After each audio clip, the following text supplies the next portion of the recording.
Thank you, Lynn. Well, before I introduce the speaker, I also want to thank Lynn and Chris Mason, who acted as guest editor on this special issue. And right now, there's about 14 papers that have been accepted and are already published on, you can find the special issue on the website. I think it's going to be somewhere on your program. And there are reprints of those papers that are back there next to the registration desk. So it was quite a lot of work for Lynn and Chris in a very short period of time to edit all those papers. So I want to thank them very much. I'm here to introduce Ed. On the program, it says gold sponsor, Jacques Ravel. I'm not the gold sponsor. Microbiome, the journal, and actually BMC is the sponsor, the gold sponsor for this conference. And we actually basically contributed to the cost, part of the cost of the of those publication of this special. Half the cost, okay.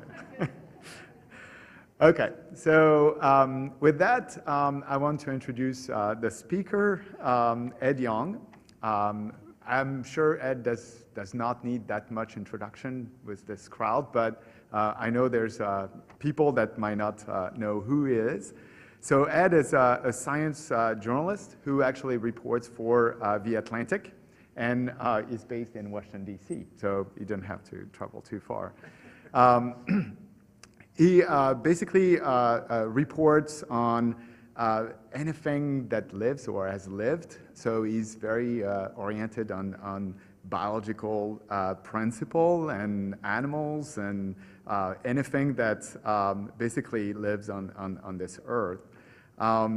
He's also very interested in scientists, and I think that's one of his. He doesn't just report on science; he also reports on scientists and those that makes policy that drives science, which I think is quite remarkable. So I said he publishes, he writes for The Atlantic's website, but he's also been featured in, and some of his writing has been featured in National Geographic, The New Yorker, Wired Magazine, Nature's, New Scientist, Scientific American, and many more. So, and all those publications, all those writing has won him some quite impressive award. He won the Michael E. DeBakey Journalism Award for Biomedical Reporting in 2016, the Byron H. Waxman Award for Excellence in Public Communication of Life Sciences, also in 2016, and the National Academies Keck Science Communication Award in 2010 for his old blog. I don't know, I used to love it. That's a blog that was called Not Exactly Rocket Science. Actually, my son was reading it too, loved it. So, and he's quite a regular speaker, and he'll give us an example of this today. And he also did a very impressive tech talk, and I would totally encourage you to go watch it on YouTube. It's on mind controlling parasites. And I know it's not related to what you do unless they live in the built environment, but this TED Talk has been watched over 1.5 million times, so this is quite impressive. But what I really like Ed for is his book. And you see it here, it's called like Contain Multitudes, and it was his first book, and it was like the bestseller of the year in 2016 in Science, and it made the New York Times bestseller list, and was also listed as on the top 10 list of the New York Times, NPR, The Economist, The Guardian, and several others. The other thing I'd like to mention about Ed is that he got the chance to interview Bill Gates. And I totally recommend you watching his little, it's not that long, but it's really amazing. I mean, Ed and Bill are two, I think, visionaries, and I think together they made an amazing little piece. And slightly richer than the other. Yeah, that's true. But one of the things is Bill called this book, Science Journalism at its Finest. And I think this is really, it says it all about the book. So I know he's very active on Twitter, so if you ever want to follow him, he's at Ed Yong 209. I don't know what 209, but maybe he'll tell us. So with that, I want to give the microphone to Ed for his talk.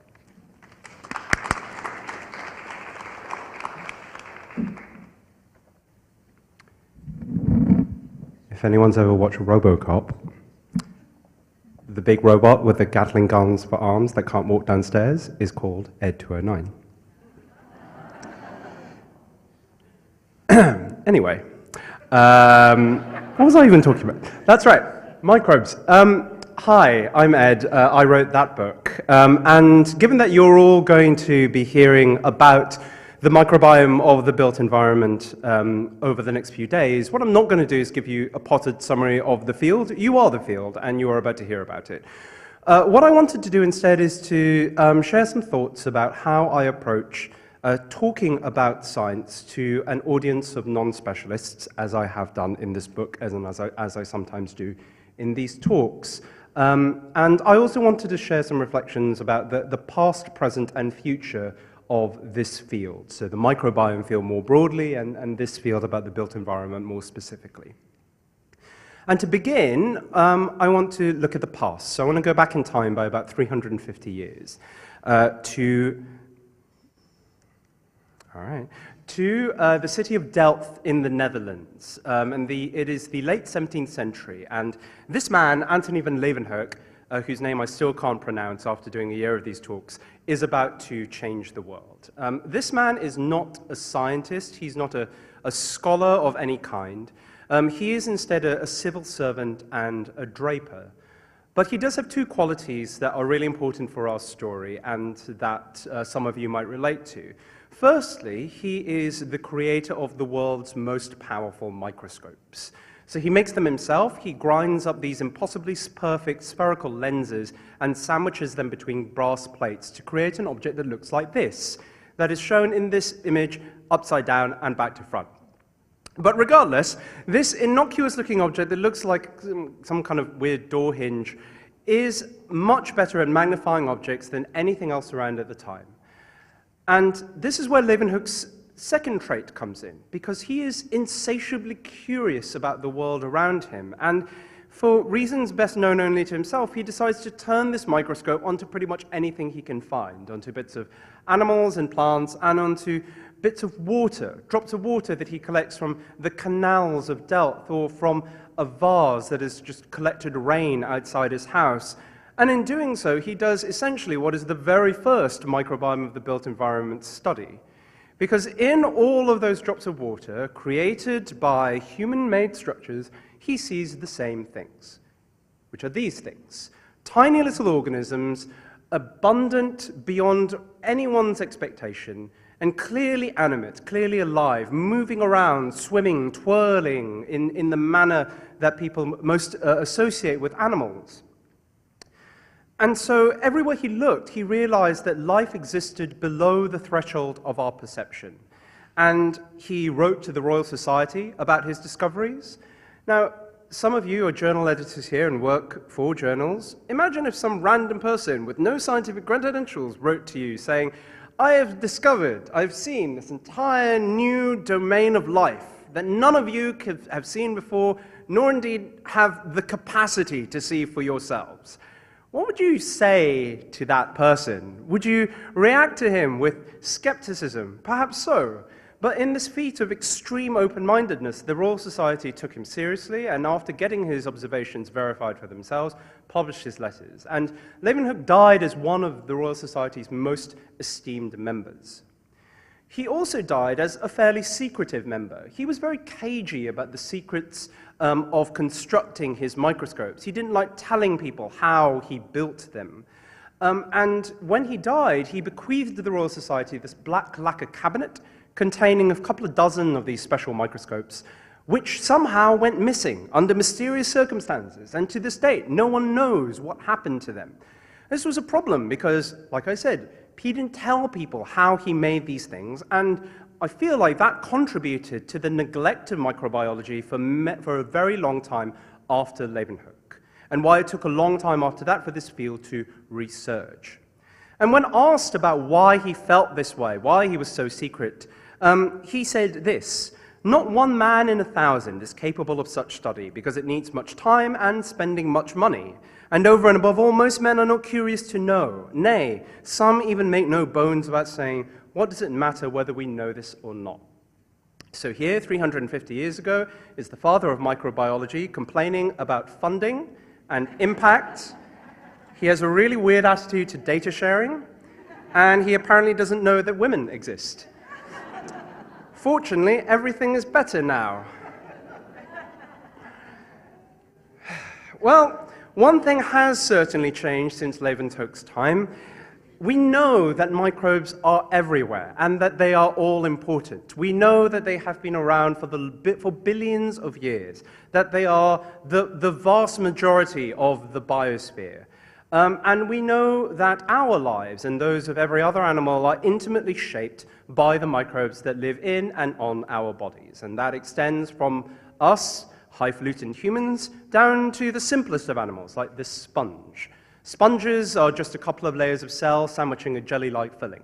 But they too have thriving microbiomes of their own, and sometimes so much that under an electron microscope you can barely make out the sponge cells for the microbes that are smothering them. Ants live in colonies that can number in their millions, but every ant is in effect a colony in itself.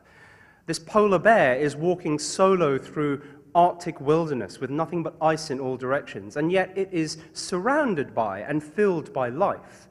This breastfeeding mother is nourishing an infant, but she is also nourishing an entire world inside the infant's gut, using sugars in her breast milk to dictate which species and strains get to thrive in that environment. She is a crafter of ecosystems. When bar-headed geese fly over the Himalayas, they take microbes with them. Sperm whales dive microbes to the deepest parts of the oceans, and when these people set foot on the moon, they were also taking a giant step for microbe kind.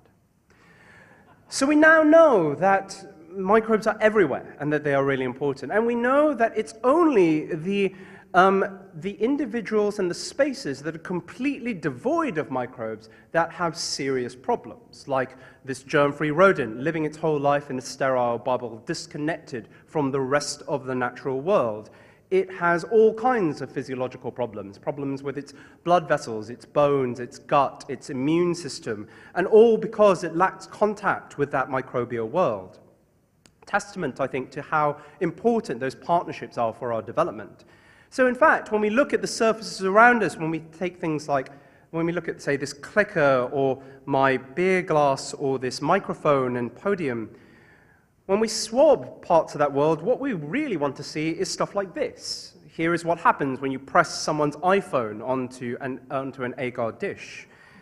Now, be honest, you are all microbiologists or microbiology adjacent, but who among you still looks at that picture and can't resist like having this automatic feeling of, ew, it's a little gross, right? Like, it looks a little gross, but that is life as we would expect to see. But that feeling of a kind of innate recoil is how most people interact with this incredible hidden world.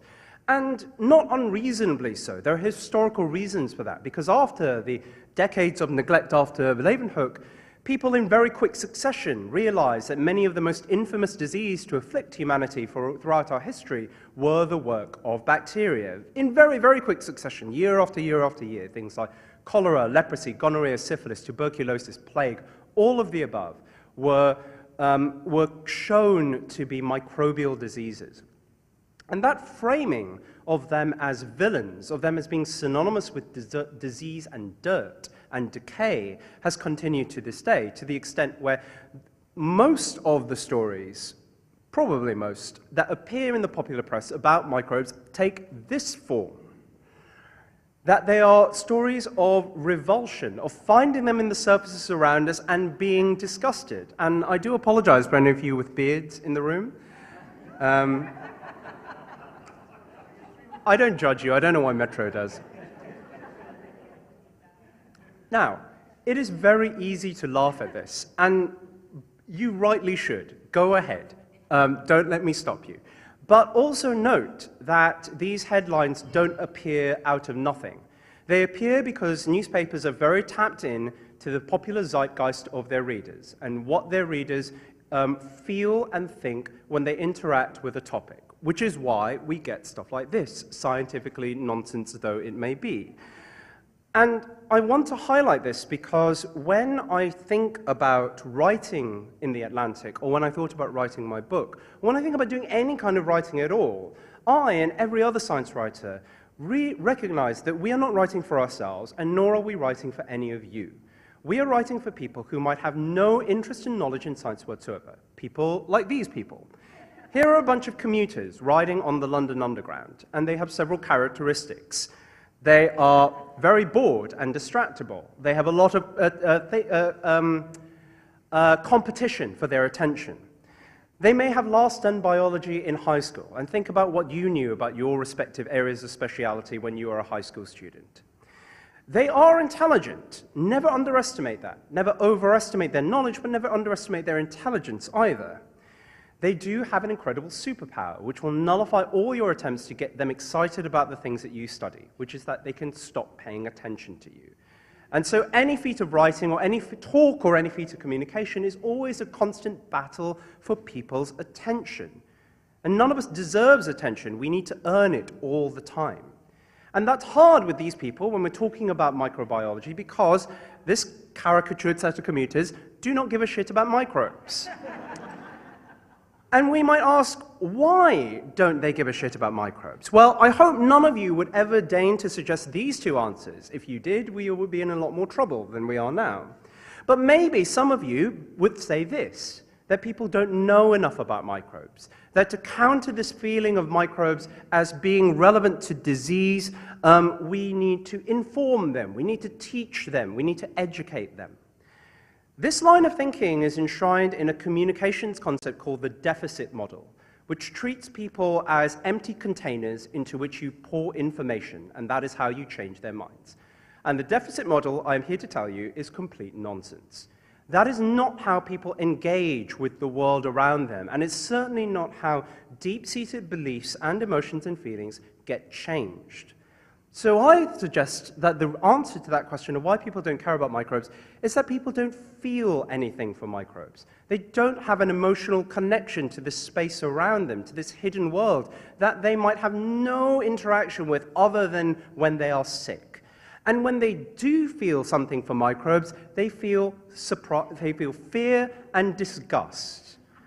And that's what you're going up against, and that's what I went up against when I wrote my book. And when I write about this topic, it's difficult because what I want to do with science writing is to do this. I want to make people feel about the way the world around them the way this guy feels about balloons. Look at his happy face. He's so into this. The problem is when we think about how we achieve this goal, if your answer is, I'm going to hit people with facts and information, it won't work. I guarantee you it won't work. It doesn't work for controversial topics like climate change and vaccination denial. It doesn't work for simple things like getting people to stop going, ew, when they start thinking about bacteria. The simple fact is you cannot displace a feeling with a fact. If any of you take anything away from this talk, go and internalize that. You cannot displace a feeling with a fact. And so, when we think about areas like microbiology, where there are negative stories written about this field, the only way to counter those is with better stories. And that is why, when I wrote my book, I chose to focus a lot on the people behind this work. And so here are some of them whose stories feature in I Contain Multitudes. So the book is not just it's not just a textbook about the field, it's not a review of the field. It is also the stories of many of the people who work in this, what drives them, what motivates them, what did they go through to learn the things that they learn. And these are the fundamental elements of storytelling that apply whether you're talking about a piece of scientific research or a movie or a novel. There are two things, characters and causality. That's basically it. The microbiome field is full of characters, but it's not so great in causality. I kid. But that's it. You have protagonists and things happen to them. They do stuff, and they do stuff, and they change as a result. And those are the elements that I look for when I write about this field. Those innate human storytelling elements that I think connect us not with just, not just to connect people with things they weren't familiar with before, but that tap into these primal things that we all know and love in the media and the literature we consume. That's how I think you get people excited about things they don't know about, not just, like I showed this slide of all these people. One really easy way of getting people excited about microbes is to talk to them about the other people who are already excited about microbes. All right, characters and causality and storytelling. Some of you may be skeptical about this, and you are not the only one. I am now going to show you one of my one-star Amazon reviews. This person did not like the book. Boy, how did he not like the book. Here are some of the things that he felt about the book. I'm not going to read all these out. You can read them on the slide. What I do want to point out is, here are the things that this gentleman believes are synonymous with science. Charts, lists, tables, complexity, and seriousness. And here are the things that he feels are antithetical to good science writing. Feelings and emotions. Now, I obviously disagree with this, and there is a reason why I Contain Multitudes is not a review, and why it is not just a series of lay summaries of the papers that I read writing it. This is a copy of the front page of my Zotero library, showing just maybe a dozen of the hundreds of papers that I digested and read and interviewed people about as part of writing this book.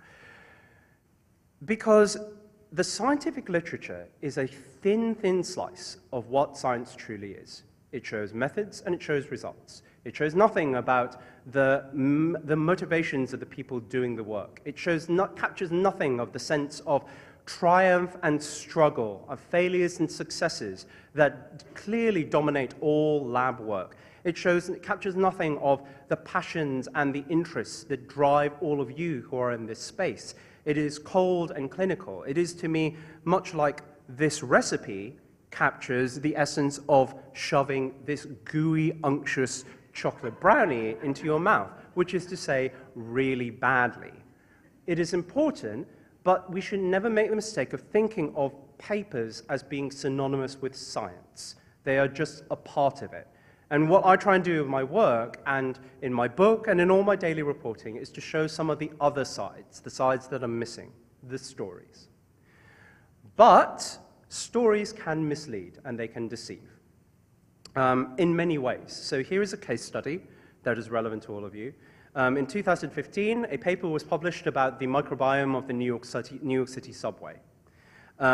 Loads of interesting results in that paper, but hidden among the paper was this sentence about how certain known pathogens had been detected, including Yersinia pestis and Bacillus anthracis, the pathogens responsible, respectively, for plague and anthrax. And that one sentence was highlighted in the press release, and you can imagine how that played out in the popular press. Looking at some of the discussions that surrounded the paper on mediums like Twitter and other sources of post-publication peer review, it became very clear that a lot of other people within the microbiome and microbiology communities had qualms about the methods and results in the paper, about how strong this claim was, regardless of how it was interpreted or misinterpreted in the press. So this was my story about it. And I highlight this to you for two reasons. You can read the story to find out about the platypuses thing. It's quite funny.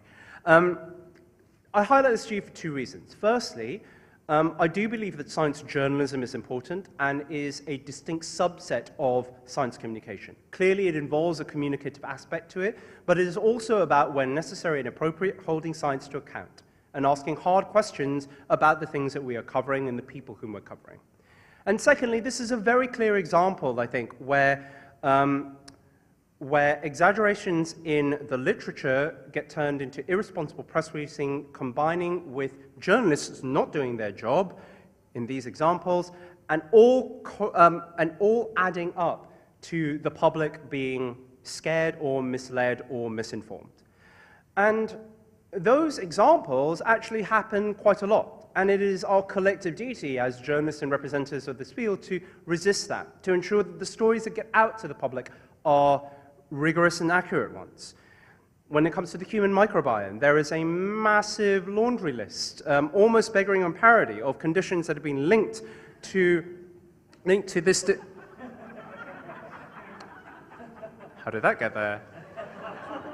When I do this talk in England, I write Brexit instead. Okay, so I'm agnostic.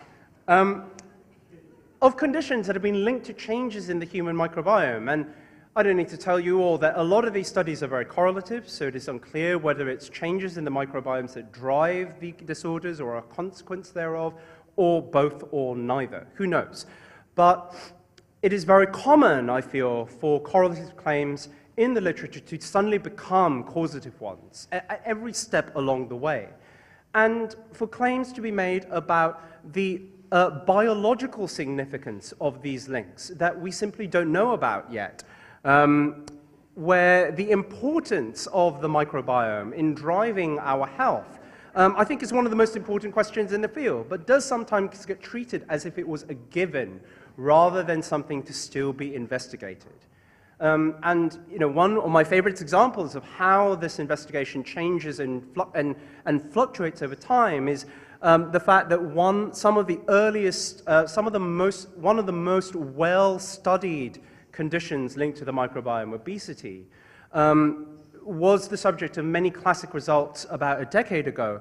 But it is still the case that despite a lot of work, many recent meta-analyses still can't show any consistent taxonomic signatures of obesity comparing lean and obese individuals. So you can find differences in any one study, but it is hard to find differences that go across data sets. And that's despite a huge amount of work and public attention being given to this issue. So to close, I want to think about what I would love to see coming out of this field over the next few years. I would love a lot more attention being paid to some of the conceptual underpinnings of the field.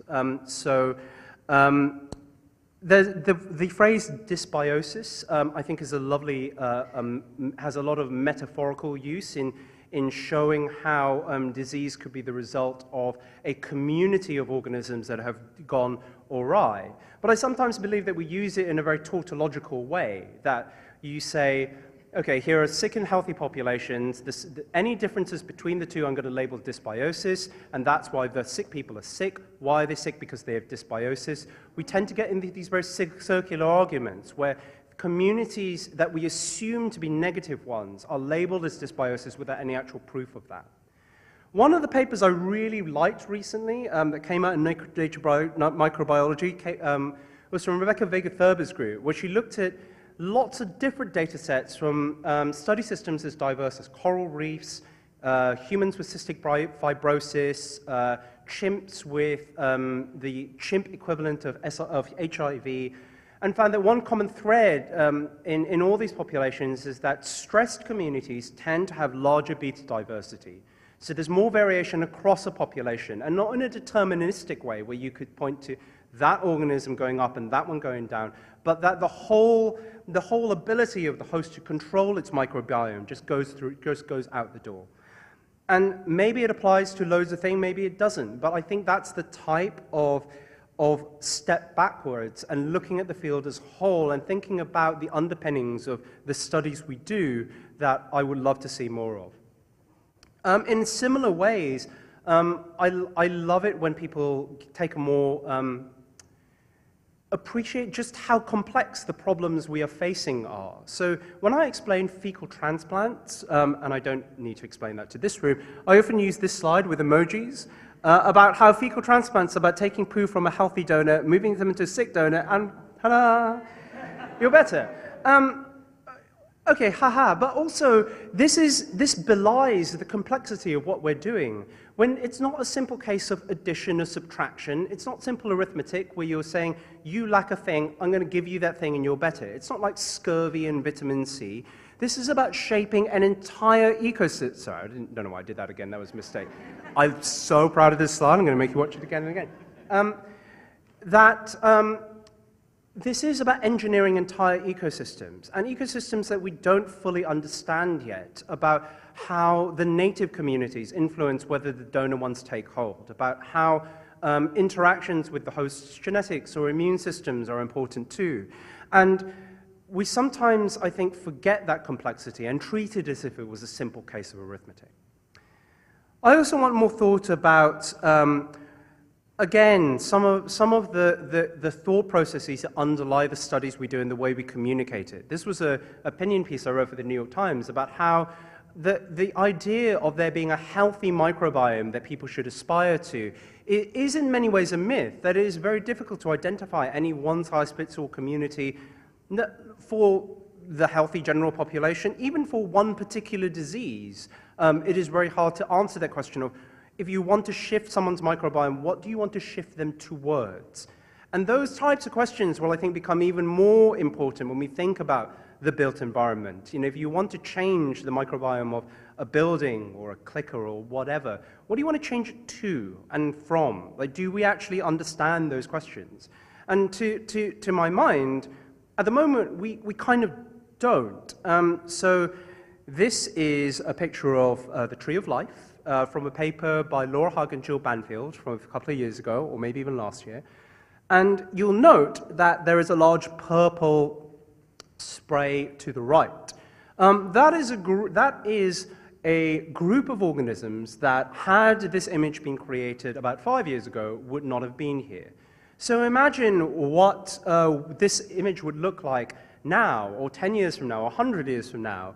I loved this quote from my friend Jonathan Eisen when I asked him about this paper. This is humbling because, holy fuck, we know virtually nothing right now about most of the biology and most of the Tree of Life. So I think some sense of humility is appropriate going forward in this field. And thank you, Jonathan, for swearing in your quotes. I love you for it. Okay, so, and to finish, I want to point out a couple of things that don't have to do with the things that you people traditionally study. Here is a paper that I covered quite recently. This came out, I think, last year.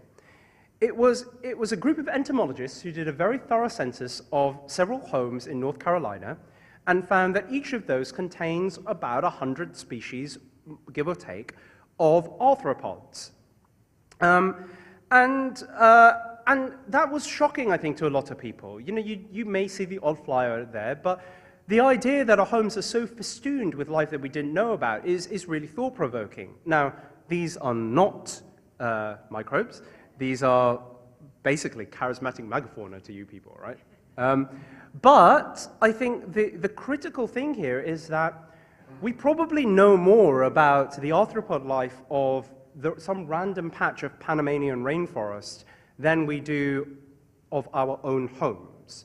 Now, why is that? Why has it taken so long to understand the environments that are closest to us? Well, I think partly it's because of this, because we tend to see ourselves as separate from nature. We have this very clear urban-rural divide, and what we have put in the urban space, buildings, concrete, vehicles, ourselves, are distinct from the rest of the natural world, which is green and full of wildlife.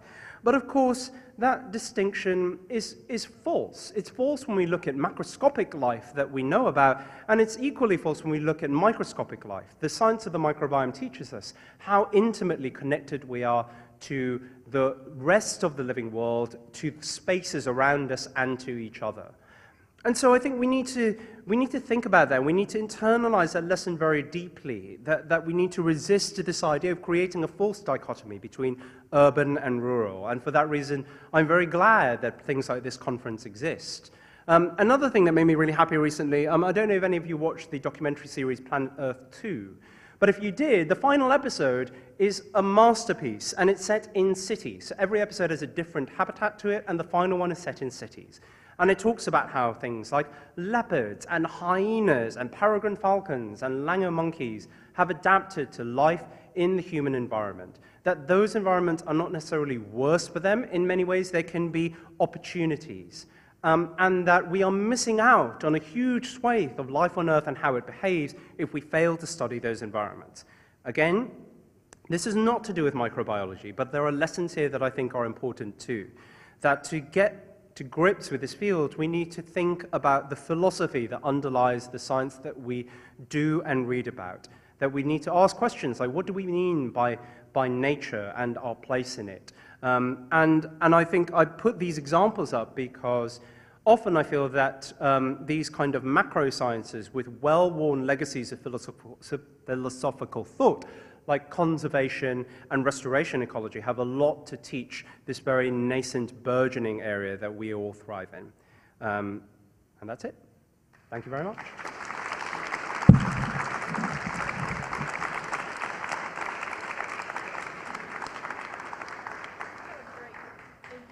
Thank you. Yeah. And we invite questions, please. Anyone have a question?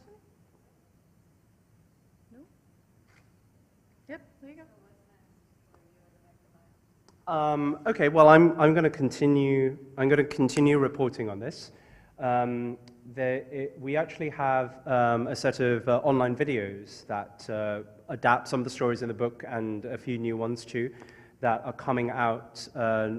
The first one comes out next Monday, and then they are every couple of weeks for a few months. They were done with Tangled Bank, who are a production company associated with the HHMI.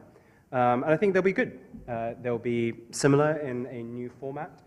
And then I'm going to continue reporting on this for The Atlantic until such time as I get bored, which will probably be never.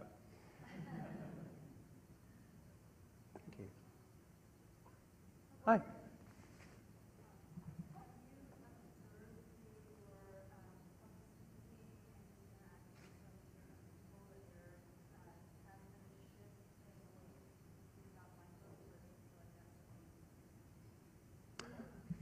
So the question was about whether I've noticed any shift in people's understanding or appreciation of microbes in the time I've been doing talks. I guess I hesitate to make any big claims about trends because obviously there's massive confirmation bias here. Like everyone who comes to my talks or who reads my book are, predisposed to being interested. I have seen a lot of messages and emails from people who said that the book has opened their eyes, that they weren't previously interested in this or had any sort of conception about how important this sphere of life was. So that makes me happy. I don't really know about any broader societal trends, but I feel like the microbiome is such a hot topic right now, in the scientific community, in the popular science community too. Every magazine I feel now has had their big microbiome feature. Stories still come out all the time. I think that there's always going to be a shift from what I think Jonathan would call germophobia and microbomania. So the fear, the uncritical fear of microbes to the uncritical view of them as being inherently good. Like, I don't think they're good or bad. I don't think they're friends or enemies. I think we are just another habitat in which they live, for good or for ill. So I think that pendulum is just going to shift back and forth for a little bit, and hopefully it'll settle on a nice, happy medium. I think it's all to play for. I think this field has fantastic stories to it. There's really interesting research that touches a lot of people's lives and that I think gets them newly excited about things in the natural world that they were familiar with. There's a reason why I Contain Multitudes with a trip to the zoo, a setting that a lot of people will have experienced but may now see in a completely new light, as I see it in a completely new light. I think there is a lot of scope for growth, but hopefully we've taken some good steps. Hi. Thank you. At the end of Theo Wilson's book, The Naturalist, he wished that he could have been a microbial ecologist. Mm-hmm. So, if you had to do all over again, would you become one, and why? So the answer is no. If only because I am much happiest doing what I do now. Some of you may not know that I did spend 2 years as a graduate student in a molecular biology lab. You probably also don't know that I was the world's worst graduate student of all time. So for the good of science and certainly whichever people got to share a lab with me, I feel it's best that I stay away from that, but focus instead on talking and writing about science. So I have to say, you are the world's worst graduate student. Oh, thank you, thank you. There's hope for all of us. Hi. Hi, great talk. Thank you. Scientific journalism. What is the situation right now in the United States? Has there been any progress in regards to scientific journalism? And how does that compare in international level? Okay, that's a good question. So I think,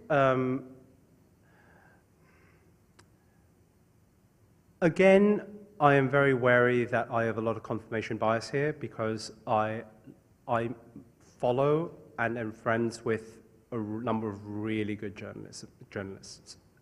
And I don't necessarily feel that they are representative of the field as a whole, so I don't want to make any proclamations about that.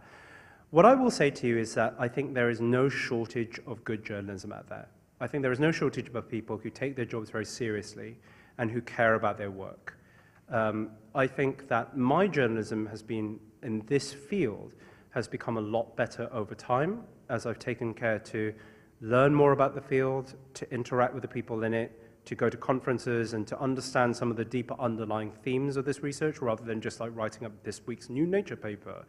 I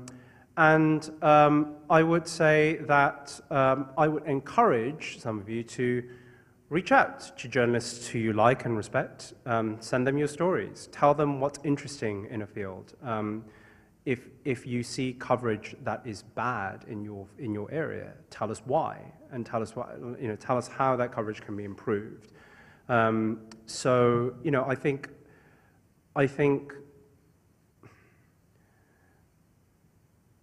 I don't want to give science journalists an easy pass. I think we have a very difficult job, and I think that some of us do it well, and a lot of us could do it better, and in fact, all of us could do it better.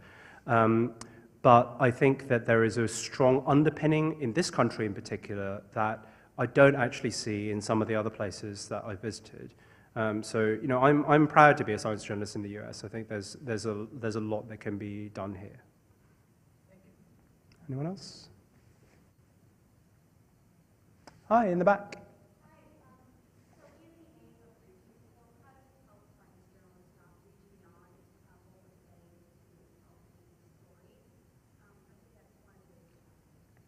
Okay, so I have two thoughts on that. Firstly,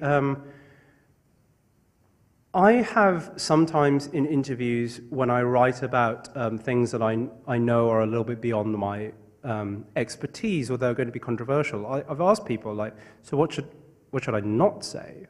Like, if you put yourself in my shoes, like, what is the easiest way to screw up a write-up of this particular thing?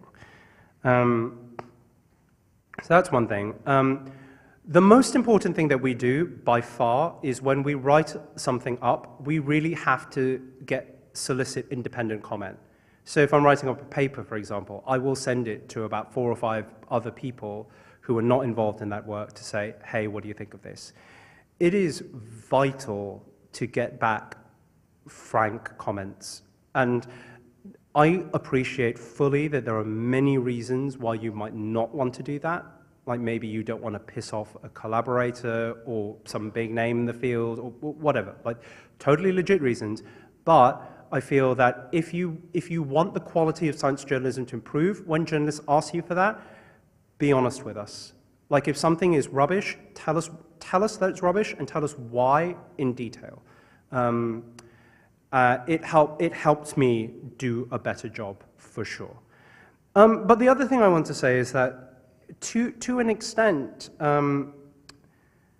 my job is not to just reflect the wishes of the people I'm writing about. I talked about the role of journalism to act in this watchdog capacity.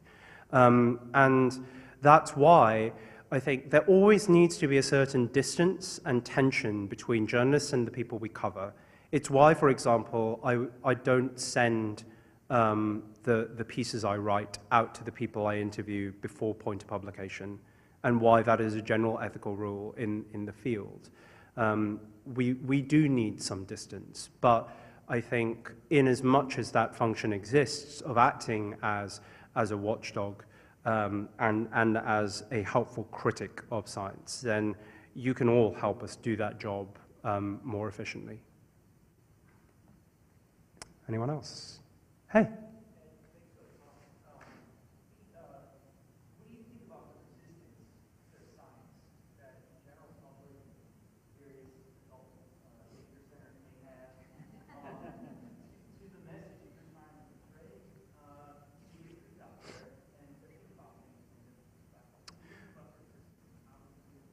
So a couple of things.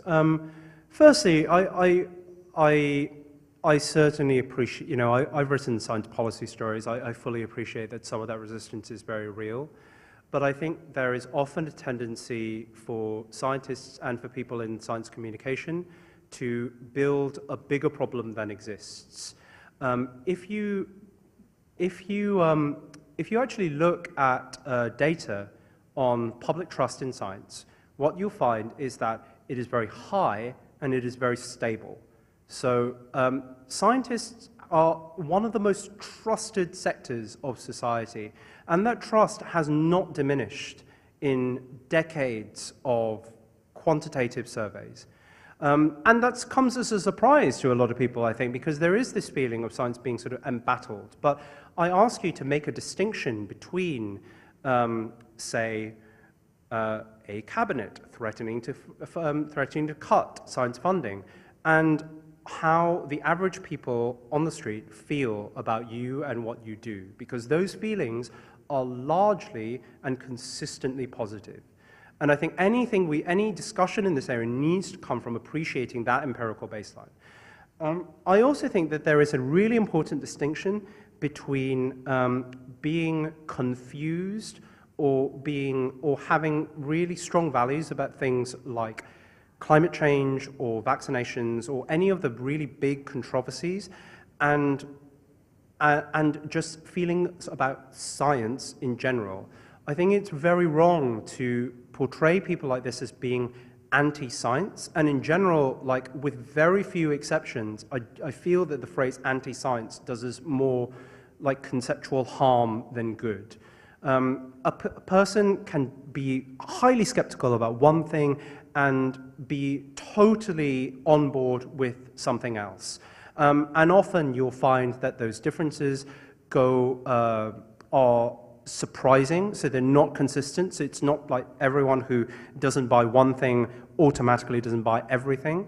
And that they do interesting things along political and social lines. So the thing I keep on wanting to tell scientists about this is that there is a lot of science out on this field. There is a huge amount of literature on the public relationship to science. There are people like Dan Kahan who have done interesting work. If you don't know who that is, then Google it, read up on what he has to say about this particular field. Be scientists. Like if you went into a new discipline, if you went into immunology or neuroscience, you would begin by talking to other experts in this field and reading up on the literature. Same goes for science communication and the public understanding of science. It's a vast literature, and I think most of us don't know it. All right. Thank you.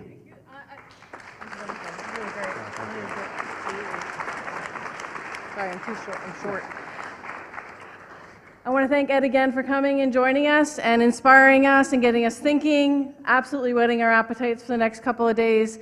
I encourage you, please socialize, enjoy the evening. Thank you all for coming. It's been a great evening, great start. I want to mention we have a photographer, Marlene. She's walking around. Yep, she's our photographer for the conference. Please invite her to take snapshots of you and your colleagues. So this will be a fun event. They'll all be publicly available after the conference. So thank you again, and please enjoy the evening, and we look forward to seeing you again tomorrow. Thanks. It was really good. Thank you. Absolutely.